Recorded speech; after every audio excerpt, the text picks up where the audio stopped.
ठीक, तो यहाँ पे देखेंगे आज प्रतिरोध के बारे में लास्ट क्लास में देख रहे थे, तो उसी को कंटिन्यू करेंगे।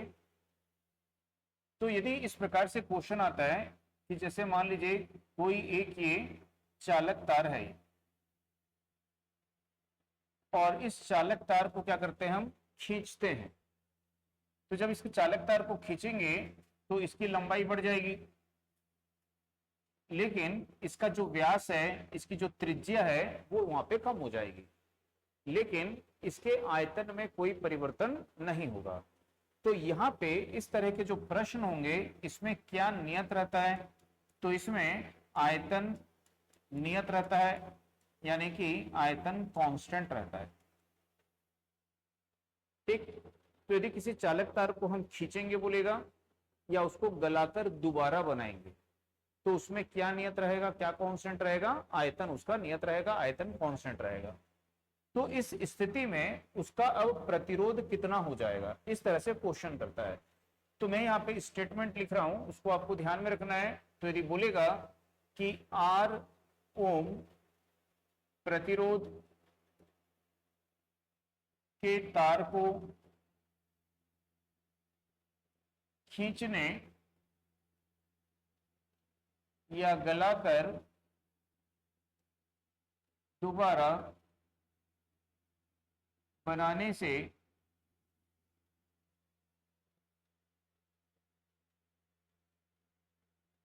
उसकी लंबाई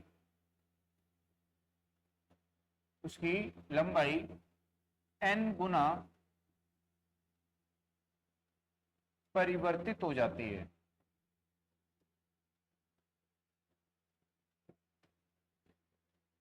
तो उसका नया प्रतिरोध,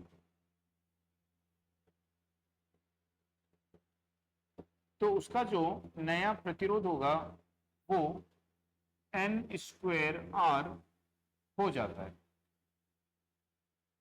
ठीक है, तो उसका नया प्रतिरोध कितना हो जाएगा, यहाँ पे n² R यहाँ पे हो जाता है। तो ये आपको यहाँ पे याद रखना है। तो यहां पर n क्या है, तो n है लंबाई में परिवर्तन, कि लंबाई को आपने कितना परिवर्तित किया है।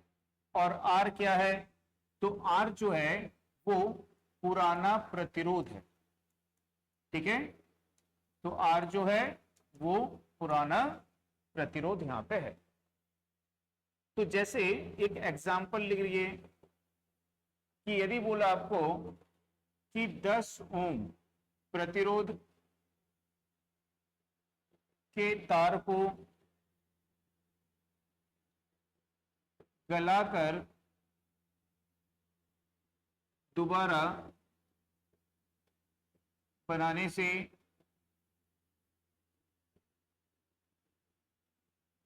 उसकी लंबाई आधी हो जाती है।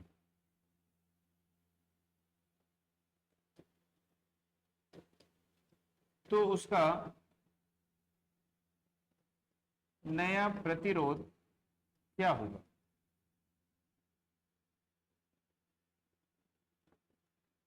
तो उसका नया प्रतिरोध क्या होगा। तो यदि इस तरह से आपको पूछता है तो आपको क्या बोलना है कि भाई नया प्रतिरोध जो होगा वो n² R हो जाएगा।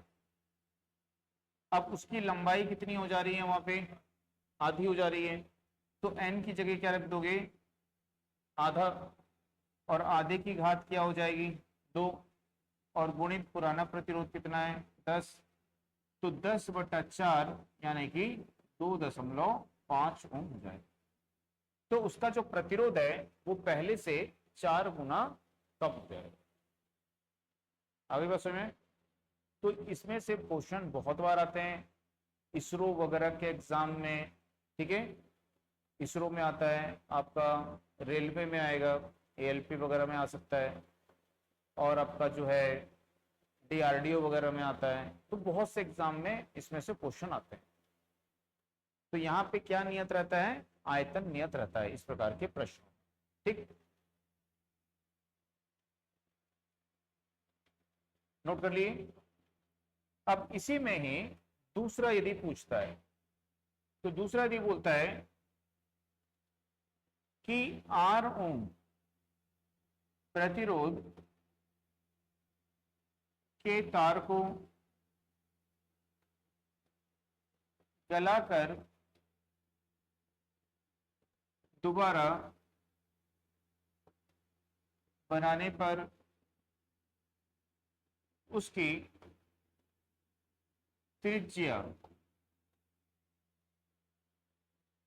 n गुना परिवर्तित हो जाती है।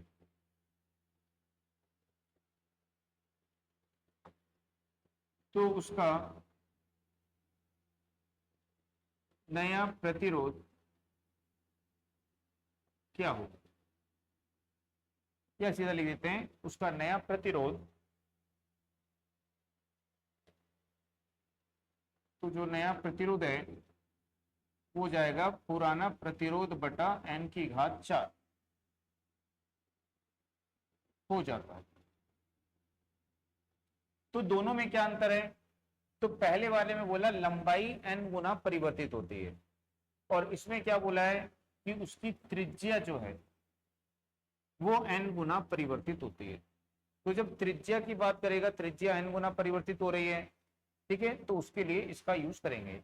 तो यहाँ पे n क्या है, तो n जो है वो है त्रिज्या में परिवर्तन,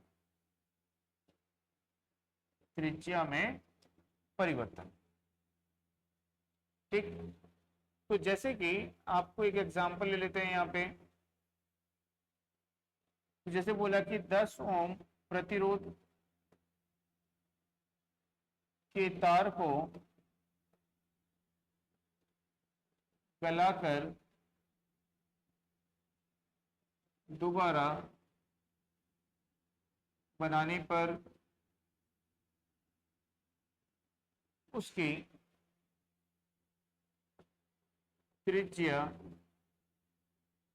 आधी हो जाती है।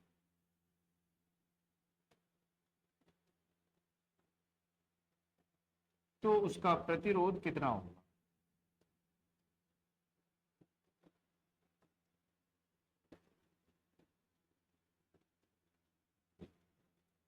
तो उसका प्रतिरोध यहाँ पे कितना होगा, ठीक। तो यहाँ पे देखेंगे कि जो नया प्रतिरोध होगा वो पुराना प्रतिरोध बटा त्रिज्या में जो परिवर्तन होगा उसकी घात 4 हो जाएगी। तो पुराना प्रतिरोध 10 है, त्रिज्या आधी हो गई है, तो आधा रख देंगे, आधे की घात 4 हो जाएगा। तो 10 गुणित कितना हो जाएगा 16, तो कितना होगा 160 ओम हो जाएगा, ठीक।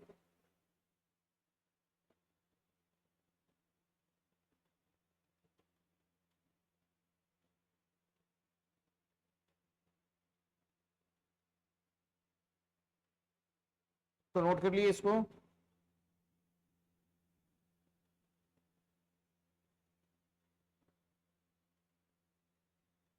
हो गया, नोट कर लिए।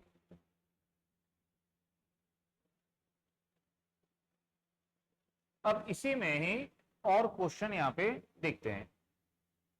तो जैसे क्वेश्चन दिया है आपको कि 5 सेंटीमीटर लंबे तार का प्रतिरोध 10 ओम है, तार को खींचकर 10 सेंटीमीटर लंबा करने पर उसका प्रतिरोध कितना होगा, ठीक है। तो बन जाएगा, बनाइए, कितना हो जाएगा 40 हो जाएगा, ठीक। समझ में आया तुमको।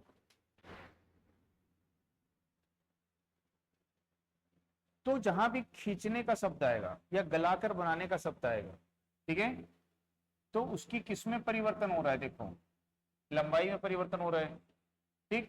तो हम कौन सा सूत्र यूज करेंगे, एन स्क्वायर आर। तो लंबाई कितनी हो जा रही है, 5 से बढ़कर लंबाई कितनी हो जा रही है, 10 हो जा रही है। तो लंबाई कितनी हो जा रही है, दुगनी हो जा रही है। तो एन की जगह कितना रखेंगे, और गुणित पुराना प्रतिरोध कितना है 10, तो कितना हो जाएगा ये 40 ओम हो जाएगा। आइए समय, यदि बोलेगा किसी तार को खींचकर उसकी लंबाई, इस तार को खींचकर उसकी लंबाई में 1% वृद्धि करने पर, उसकी लंबाई में 1%, अब प्रतिशत में आ गया है, 1% वृद्धि करने पर उसका प्रतिरोध कितने प्रतिशत बढ़ेगा। तो यदि हम लंबाई में 1% की वृद्धि करेंगे तो उसका प्रतिरोध कितना प्रतिशत बढ़ जाएगा, 2% बढ़ेगा। तो इसमें आपको याद रखना है कि इसका आंसर क्या आएगा, यहाँ पे 2% आएगा। तो इसका आंसर क्या आएगा, 2% आएगा। ठीक है, जहां पे भी वर्ग होता है इसकी पावर क्या है, 2 है। ठीक है, तो यहाँ पे हम लिख सकते हैं कि लंबाई में प्रतिशत वृद्धि बटा प्रतिरोध में प्रतिशत वृद्धि। तो यदि खींचने पर लंबाई को आप 1% बढ़ाओगे, प्रतिरोध कितना बढ़ जाएगा, लगभग, लंबाई को 2% बढ़ाओगे तो कितना ही बढ़ जाएगा, लगभग दुगना हो जाता है। यदि इसको 4% है तो कितना हो जाएगा, 8%। यदि ये 5% है तो कितना हो जाएगा, 10%। यदि ये 10% है तो कितना हो जाएगा, 21%। ठीक, तो लगभग लगभग जो है दुगने के बराबर क्या होगी, उसमें प्रतिशत वृद्धि होगी। तो इस तरह के क्वेश्चन आपको पूछ सकता है।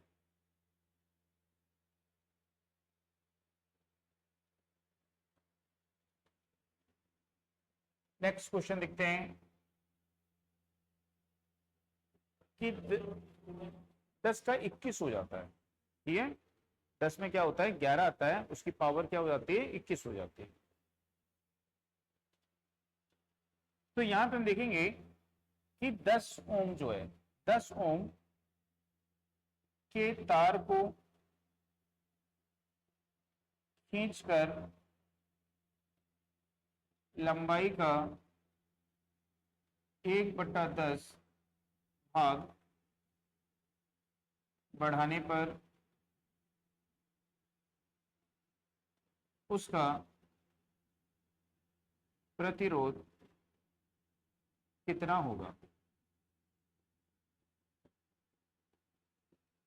ठीक, तो क्या बोल रहा है कि एक तार है ऐसा ये, और ये तार कितने ओम का है यहाँ पे, ठीक, तो 10 ओम का ये तार है, इसका प्रतिरोध कितना है, 10 ओम, और इसकी लंबाई है, मान लो ये इसकी लंबाई है।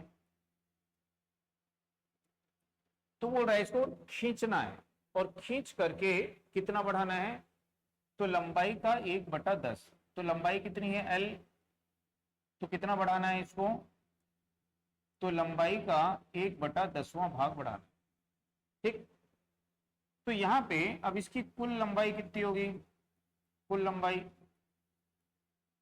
तो कुल लंबाई कितनी हो जाएगी, L धन 0.L या 0.1L लिख सकते हो। 1/10 का मान कितना होता है, 0.1L हो जाएगा।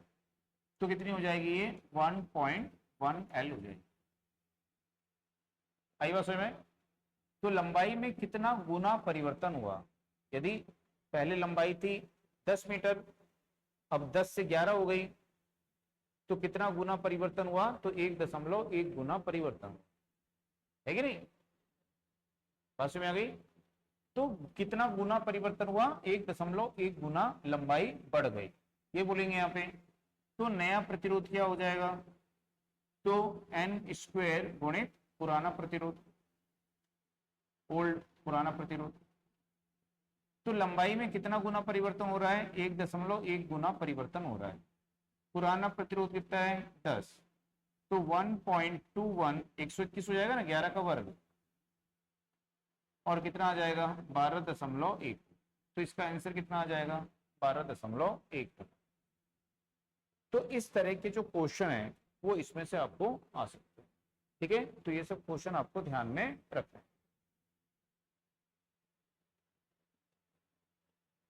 बन जाएंगे। अब इसके बाद में नेक्स्ट देखते हैं कंडक्टेंस।